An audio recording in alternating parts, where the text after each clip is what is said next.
Okay sir. Mute చేసుకో. Mute చేసుకో.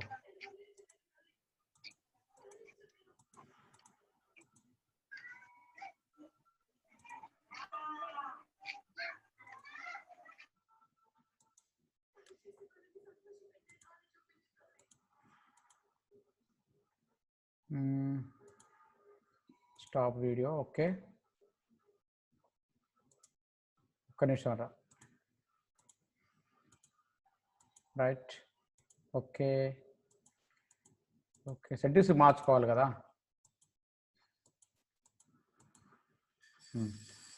Okay, ఇప్పుడు స్క్రీన్ కనబడుతుందా మీకు? NCC A certificate mall papers చూద్దాం. పేపర్ 1 డ్రిల్ ఉంటుంది బాబు. 1 మినిట్. మీకు పెన్స్ కూడా తీసుకోవాలి కదా.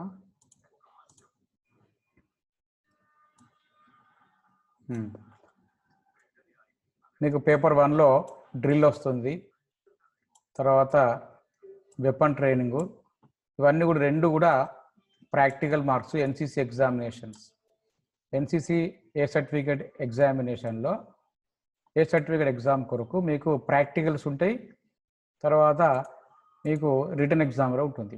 ప్రాక్టికల్స్లలో డ్రిల్ టెస్ట్ ఉంటుంది టోటల్గా 90 మార్క్స్ కోసము, తర్వాత పేపర్ 2 వెపన్ ట్రైనింగ్ కూడా ఉంటుంది.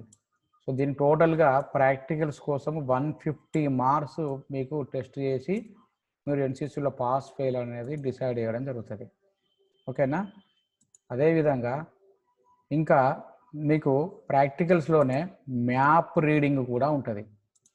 మ్యాప్ రీడింగ్ అంటే ఏంటిది? మీరు ఒక లొకేషన్ పాయింట్ని మీరు దాని యొక్క నార్త్ ఫేస్, ఈస్ట్ ఫేస్ అని ఉంటాయి కదా, వాటికి సంబంధించిన లొకేషన్ను పాయింట్అవుట్ చేయాలి. గూగుల్ మ్యాప్ లోపల అక్షాంశాలు, రేఖాంశాలు ఉంటాయి కదా, అట్లా ఏదైనా టెంపుల్ కానీ, ఏదైనా మసీద్ కానీ, లేదా ఏదైనా బంగ్లా కానీ ఇస్తే దాని యొక్క డిస్టెన్స్, దాని యొక్క అక్షాంశ రేఖాంశాలను కనుక్కోవడము, ఇది మీకు ప్రాక్టికల్గా చేయించడము జరుగుతుంది. సో దీనికి సంబంధించి ఉంటుంది. ఆ తర్వాత మీకు రిటర్న్ ఎగ్జామ్ లోపల ఏముంటాయంటే, మీకు ఇక్కడ చూసినట్టయితే రిటర్న్ టెస్ట్లో ఎన్సిసి మనకు టాపిక్స్, ఎన్సిసి అనే టాపిక్ లోపల చూసుకున్నట్టయితే ఎన్సిసి సంబంధించి 5 మార్కులు. అంటే ఏంటిది ఎన్సిసి అంటే ఏంటిది, ఎన్సిసి లోగో ఏమిటి, ఎన్సిసి యొక్క మోటో ఏంటిది, వీడి అంశాల మీద మీకు 5 మార్కులకు సంబంధించి ప్రశ్నలు కానీ ఖాళీలు కానీ అడగడం జరుగుతుంది. అదే మాదిరిగా నేషనల్ ఇంటగ్రేషన్, జాతీయ సమైక్యత మీద 30 మార్కులు వస్తాయి. తర్వాత పర్సనాలిటీ డెవలప్మెంట్లో కింద కూడా 50 మార్కులు. తర్వాత సివిల్ అఫైర్స్, సోషల్ అవేర్నెస్, ఇవన్నీ అంశాలు మీకు టాపిక్స్ అన్నమాట, సబ్ టాపిక్స్ అన్నమాట. ఇవన్నీ కూడా మీరు చదువుకోవాల్సిన అవసరం ఉన్నది. తర్వాత హెల్త్ అండ్ హైజీన్ కింద, ఎన్విరాన్మెంట్ అవేర్నెస్ కింద, అబ్స్టాకిల్ ట్రైనింగ్ 5 మార్కులు. ఇవన్నీ మీకు నేను పంపిస్తాను. క్లాస్ ప్లస్ యాప్ ఉన్నది, దాంట్లో పంపిస్తాను నేను మీకు. మీరు ఒకసారి దాన్ని చూసుకొని క్లియర్గా.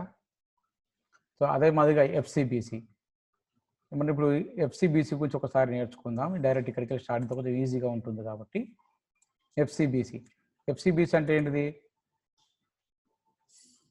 ఎఫ్సిబిసి అంటే FC field craft and battle craft. FCBC అంటే ఏంటిది? Field craft and battle craft. So దీని మీద మీకు రిటర్న్ టెస్ట్, ప్రాక్టికల్స్ కూడా ఉంటాయి. సో రిటర్న్ టెస్ట్కు సంబంధించి మనం చూద్దాం ఇప్పుడు. దీంట్లో రిటర్న్ టెస్ట్లో మనకు ఆర్మ్డ్, ఈ చాప్టర్ కింద ఆర్మ్డ్ ఫోర్సెస్, దానికి సంబంధించిన ప్రశ్నలు 25, మ్యాప్ రీడింగ్ సంబంధించి 25 మార్కులు, ఎఫ్సిబిసి గురించి 25 మార్క్స్, మిలిటరీ హిస్టరీ గురించి 25 మార్కులు, కమ్యూనికేషన్స్ గురించి 15. టోటల్గా 115 మార్క్స్ అనేటివి మీకు అడగడం జరుగుతుంటుంది. ఇంకా కొంచెం చూస్తే టోటల్ ఎగ్జామ్ అనేది 500 మార్క్స్కి ఉంటుంది. ఎగ్జామ్ నేను దేంతో రాయాలి? బ్లూ పెన్ తోటి రాయాలి. ఎగ్జామ్ డేట్ ఎప్పుడు? February 17. ఇది పాతది, ఓల్డ్ కాబట్టి ఇది మీకు సంబంధం లేదు. ఇక్కడ మీకు జనవరిలోనే ఉండే అవకాశాలు ఉన్నాయి కాబట్టి ఇది మీకు వర్తించదు. ఓకే, సో ఇప్పుడు మనం చూసినట్టయితే ఎఫ్సిబిసిని ఒకసారి చూద్దాం. ఎఫ్సిబిసిలో ఈరోజు కొంచెం నేర్చుకుందాం. ఓకే, ఇవన్నీ క్వశ్చన్స్, ఇంపార్టెంట్ క్వశ్చన్స్. మనకు గత ప్రీవియస్ పేపర్స్లలో వచ్చినటువంటి ముఖ్యమైనటువంటి అంశాలన్నీ కూడా ఇక్కడ మేము రాయించడం జరిగింది. ఇవి మనము చూసి నేర్చుకుందాం. ఇవన్నీ మీకు పంపిస్తాను నేను. ఇప్పుడు ఎఫ్సిబిసి గురించి నేను మీకు చెప్తాను. రైట్, ఎఫ్సిబిసి ఎక్కడ వస్తుంది? రైట్, ఎఫ్సిబిసి. ఓకేనా? ఎఫ్సిబిసి అంటే ఏంటి? ఫస్ట్ ఆఫ్ ఆల్ ఎఫ్సిబిసి అంటే ఏంటిది? Field craft and battle craft. ఓకేనా? అంటే గ్రౌండ్ గురించి, యుద్ధ భూమి, దాని గురించి మీరు మనం నేర్చుకోవచ్చు. గ్రౌండ్ అంటే ఏంటిది, గ్రౌండ్ అనేది ఎన్ని రకాలుగా ఉంటుంది, ఆర్మీలో వాటిని ఏ విధంగా మనం చూడాలి అనే విషయాలు ఉంటాయి. How many types of communications are there?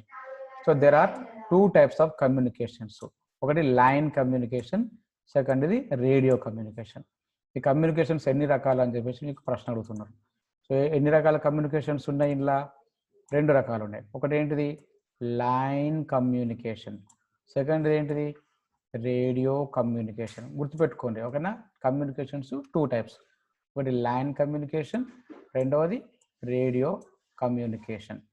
అదే మాదిరిగా మెసేజ్ అనేది ఎన్ని రకాలు? So how many types of message are there? The parts of మెసేజ్లో ఎన్ని భాగాలు ఉంటాయి అని అడుగుతున్నాడు. అడిగినప్పుడు దాంట్లో ఫస్ట్ది ఏంటిది? Call message. కాల్ చేసుకుంటూ కూడా మనం చెప్పవచ్చు.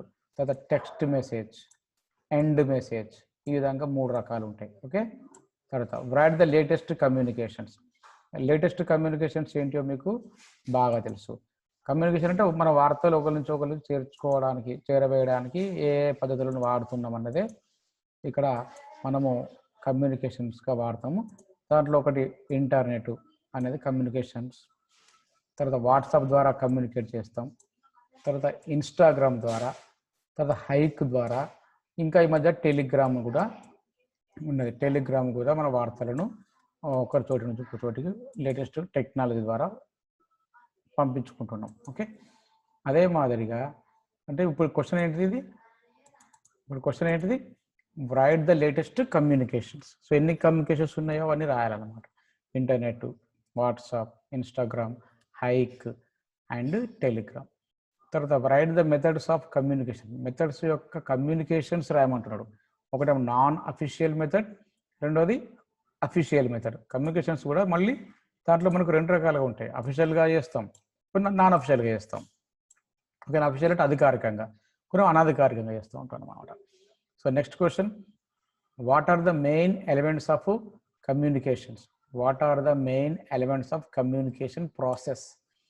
కమ్యూనికేషన్ ప్రాసెస్ లోపల ఏ భాగాలు ముఖ్యమైనటువంటివి, దాన్ని ఏ విధంగా మనము కమ్యూనికేషన్ చేయాలి అన్నది ఇక్కడ చెప్తున్నాడు. ఒకటి communication sources, messaging, communication method, receiver and audience. ఇది ఒకసారి చాలా జాగ్రత్తగా చదివి దీన్ని నేర్చుకోండి. తర్వాత చూసినట్టయితే India is the 4th largest army in the world. అంటే వరల్డ్ లోపల ఇండియా అనేది ఆర్మీ లోపల 4th ప్లేస్లో ఉన్నది. ఇది ముఖ్యమైనటువంటి అంశం. సెక్షన్ అంటే ఆర్మీ లోపల సెక్షన్స్ అనేవి ఉంటాయి, సెక్షన్ ఫార్మేషన్ ఉంటాయి. ఆ సెక్షన్ ఫార్మేషన్లలో ఇది ఆర్మీలో అతి చిన్నదన్నమాట. అంటే smallest formation of the army ఏంటిది? సెక్షన్ అంటే అంటారు. అంటే ఒక 10 మంది ఉండే ఒక ట్రూప్ అన్నమాట. ఆ ట్రూప్ని మనం సెక్షన్ అని చెప్పేసి అంటాం. దేనికంటే ఎక్కువ మంది ఉన్నటువంటి దాన్ని కంపెనీ అని చెప్పేసి అంటాం. ఓకేనా? ఆర్మీ లోపల ఫార్మేషన్ ఇవన్నీ నేను మీకు పంపిస్తా. సెక్షన్ అంటే ఏంటిది, కంపెనీ అంటే ఏంటిది అనేది డీటెయిల్గా మీకు నేను పోస్ట్ చేస్తాను. తర్వాత president is the supreme commander of the army. అంటే ఆర్మీకి బిగ్ బాస్ ఎవరు అంటే ప్రెసిడెంట్ అన్నమాట. ఓకేనా? ప్రెసిడెంట్ చెప్పినట్టుగానే జరుగుతుంటుంది. తర్వాత how many types of sections formations? Section formations ఎన్ని రకాలు ఉన్నాయంటే 6 types ఉన్నాయి. ఓకేనా? 6 రకాలు ఉన్నాయి. సో 6 రకాల గురించి కూడా మీకు చెప్పడం జరుగుతుంది. దాంట్లో ఒకటి చూడండి, సింగిల్ ఫైల్. ఇక్కడ వీళ్ళు తప్పు రాసింది వీళ్ళ అబ్బాయి. 1 minute. సో ఇక్కడ చూస్తే సింగిల్ ఫైల్, ఇది spear head, diamond, arrow head, extended line, ఇంకొకటి కూడా ఉంటుంది. మొత్తము 6 types, 1 2 3 4 5, ఇంకొకటి కూడా రావాలి. టోటల్గా 6 types వస్తుంది. అది నీకు పంపిస్తాను మీ అందరికీ. తర్వాత చూసినట్టయితే in the section there is a commander, his name is Havaldar. Section commander ను హవాల్దార్ అని చెప్పేసి అంటే హవాల్దార్ ఇక్కడ హెచ్చు పెట్టాలి, ఏ పెట్టిండు అబ్బాయి. Okay, next after that how many types of judging distances. అసలు జడ్జింగ్ డిస్టెన్స్ అంటే ఏంటిది అన్నది కూడా మనం ఇక్కడ చెప్పుకుందాం ఒకసారి. జడ్జింగ్ డిస్టెన్స్ అంటే ఏంటిది అంటే మనకు ఒక టార్గెట్ ఇచ్చారనుకోండి, ఆ టార్గెట్ ఒక చెట్టు ఉన్నది, ఈ చెట్టు సపోజ్ ఇక్కడ చెట్టు ఉన్నది, ఇక మనిషి నేను, ఇక్కడ ఒక చెట్టు ఉన్నది, ఇంత దూరంలో ఒక చెట్టు ఉన్నది, ఇక్కడ ఒక పెద్ద చెట్టు గీయడం వస్తలేదు, ఇక్కడ ఒక చెట్టు ఉన్నది అనుకుందాం. ఈ చెట్టు ఈ మనిషి నుంచి ఎంత దూరంలో ఉన్నది, ఇది మనం క్యాచ్ చేయాలి. అందరూ కూడా ఆర్మీ వాళ్ళు ఎక్కడ ఉంటారు, అడవిలలో ఉంటారు కాబట్టి ఈ దూరంగా ఉన్నటువంటి చెట్టు ఎంత దూరంలో ఉన్నదన్నది తెలుసుకోవడానికి వివిధ రకాలైనటువంటి పద్ధతులను వాడతారు. వాటిని మనం జడ్జింగ్ డిస్టెన్స్ అని చెప్పేసి అంటాం. జడ్జింగ్ అంటే అంచనా వేసేటటువంటి మార్గాలు. ఇవి చాలా ముఖ్యమైన క్వశ్చన్ ఇది. ఈ జడ్జింగ్ డిస్టెన్స్ అనేది మీకు కంపల్సరీ ఎగ్జామ్లో కూడా వచ్చే అవకాశం ఉన్నది కాబట్టి జాగ్రత్తగా నేర్చుకోండి. సో ఇక్కడ ఇది 6 రకాలు ఉన్నది. ఒకటి unit measure, appearance method. Unit measure అంటే నేను 6 భాగాల గురించి కూడా మళ్ళీ మీకు క్లియర్గా నెక్స్ట్ క్లాస్లో ఎక్స్ప్లెయిన్ చేస్తాను.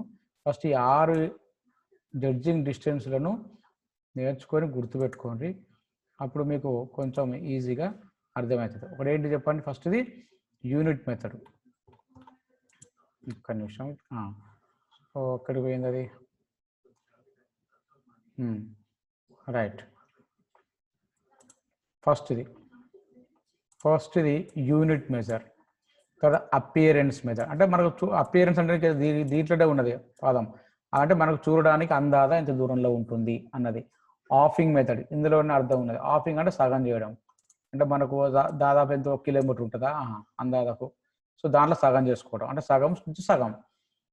తర్వాత సెక్షన్ యావరేజ్ అంటే కొంత భాగాలుగా ఉన్న దూరాన్ని విభజించుకుంటూ టోటల్గా ఆ చెట్టు అనేది దూరంలో ఉన్నదని అంచనా వేస్తారు. తర్వాత బ్రాకెటింగ్ మెథడ్, బ్రాకెట్ల ద్వారా మన చేతుల ద్వారా ఇట్లా చూపించుకుంటూ ఇది ఇక్కడ 1 పార్ట్, ఇది 2 పార్ట్, 3 పార్ట్స్ అనుకుంటా చెప్తారు. తర్వాత కీ రేంజ్ మెథడ్, అంచనా వేసుకొని చెప్తారు. సో ఈ రకంగా 6 రకాలుగా మనకు జడ్జింగ్ డిస్టెన్స్ అనేది ఉన్నది.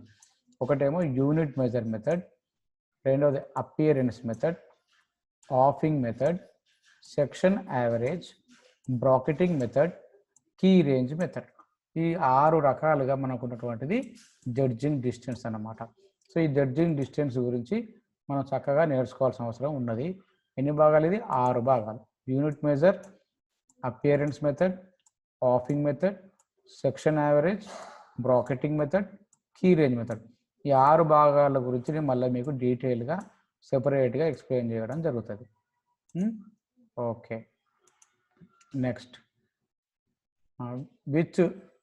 Which judging distance is suitable in night. రాత్రిపూట మనకు ఏ జడ్జింగ్ డిస్టెన్స్ అనేది చాలా సులభంగా ఉంటుంది అని ప్రశ్న. కీ రేంజ్, కీ అంటే అంచనా వేసుకొని చెప్తూ ఉంటాం అన్నమాట. తర్వాత how many types of grounds are there. మన చాప్టరే FCBC, field crafts and battle crafts కాబట్టి ఈ గ్రౌండ్ అనేది ఎన్ని రకాలుగా ఉంటుంది అని ఇక్కడ ప్రశ్న. ఇది కూడా ఇంపార్టెంట్ క్వశ్చన్స్. ఒకటి broken ground, flat and open ground, high ground and dead ground. ఇట్లా 4 రకాలుగా మీకు గ్రౌండ్ అనేది ఇక్కడ ఉన్నది. సో ఎన్ని రకాలుగా ఉన్నది గ్రౌండ్? 4 టైప్స్. ఒకటి broken ground, flat and open ground, high ground, dead ground. ఈ 4 రకాలటువంటి గ్రౌండ్స్ గురించి కూడా మళ్ళీ చెప్పాలి. అంటే మనం ఇప్పుడు జస్ట్ ఎఫ్సిబిసిలో ఏమున్నాయో చూస్తున్నాము. ఎఫ్సిబిసిలో మనకి ఏం కావాలి? ఫస్ట్ జడ్జింగ్ డిస్టెన్స్ గురించి ఒకటి ఇంకా క్లారిటీ రావాలి, ఓకేనా. రెండవది ఇంకా గ్రౌండ్స్ మీద కూడా మీకు క్లారిటీ రావాలి, ఓకేనా. సో వీటి గురించి మళ్ళీ నేను సెపరేట్ వీడియో చేయడం జరుగుతుంది. ఎక్స్ప్లెయిన్ అందరు వచ్చినప్పుడు దాని గురించి ఎక్స్ప్లెయిన్ చేసుకుందాం. What is the full form of grid? ఇది చాలా ఇంపార్టెంట్. గ్రిడ్ అంటే ఏంటిది, గ్రిడ్ యొక్క ఫుల్ ఫామ్ అంటే ఏంటిది అని అడుగుతున్నాడు. సో ఇది ఆబ్జెక్టివ్లో మీకు ఫిల్ ఇన్ ద బ్లాంక్స్లలో వస్తుంది grid. So what is grid? Grid GRID, ఇది గ్రిడ్. సో G అంటే గ్రూప్, R అంటే రేంజ్, I అంటే ఇండికేషన్, డి అంటే description of target. So what is the full form of grid అడిగిండు. So what is the full form of grid? ఒకటేమో group, range, indication, description of the target. ఆ target అనే దాని గురించి మనం ఇక్కడ ఎక్స్ప్లెయిన్ చేస్తూ ఉంటాం.